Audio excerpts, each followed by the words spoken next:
Depuis des millénaires, les perles fascinent l'humanité. Douces, lumineuses, mystérieuses. Elles sont les seules gemmes créées par un être vivant. Aujourd'hui, plongeons ensemble dans l'univers envoûtant des perles naturelles, joyaux intemporels de la haute joaillerie. Contrairement aux pierres extraites de la terre, les perles naturelles naissent dans les profondeurs marines. Elles sont le fruit d'un miracle biologique. Lorsqu'un corps étranger, comme un grain de sable ou un parasite, pénètre dans une huître sauvage, celle-ci réagit en sécrétant de la nacre, couche après couche, enveloppant l'intrus jusqu'à former une sphère lisse, irisée, vivante. Une perle, unique, inimitable. Mais attention à ne pas confondre perles naturelles et perles de culture.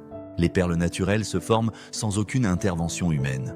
Leur rareté les rend précieuses. À l'inverse, les perles de culture sont initiées par l'homme. On insère un noyau dans l'huître pour provoquer la formation de la perle. Le résultat peut être superbe, mais la magie de la nature libre est ailleurs. Aujourd'hui, moins de 1% des perles sur le marché sont entièrement naturelles.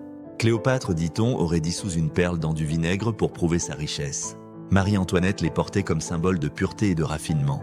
Les perles ont traversé les époques, tantôt sacrées, tantôt séductrices, mais toujours synonymes de prestige et de féminité. D'un temple pharaonique à un podium de haute couture, elles n'ont jamais quitté leur trône. Il existe différentes variétés de perles naturelles. Les perles de haut salé, issues des huîtres perlières des mers chaudes, sont parmi les plus célèbres. On pense aux perles du golfe Persique, les plus recherchées pour leur lustre profond. Il y a aussi les perles d'eau douce, plus irrégulières, mais pleines de caractère.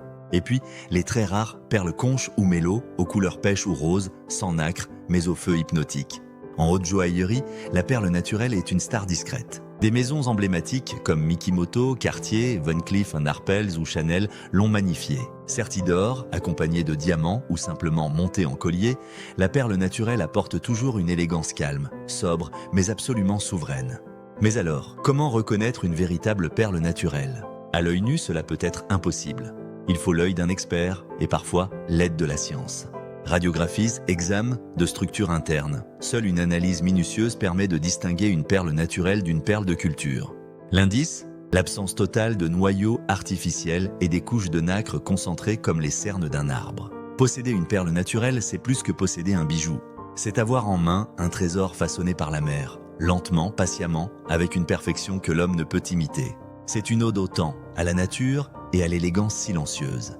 Voilà le vrai luxe, celui qui ne s'affiche pas, mais qui se ressent.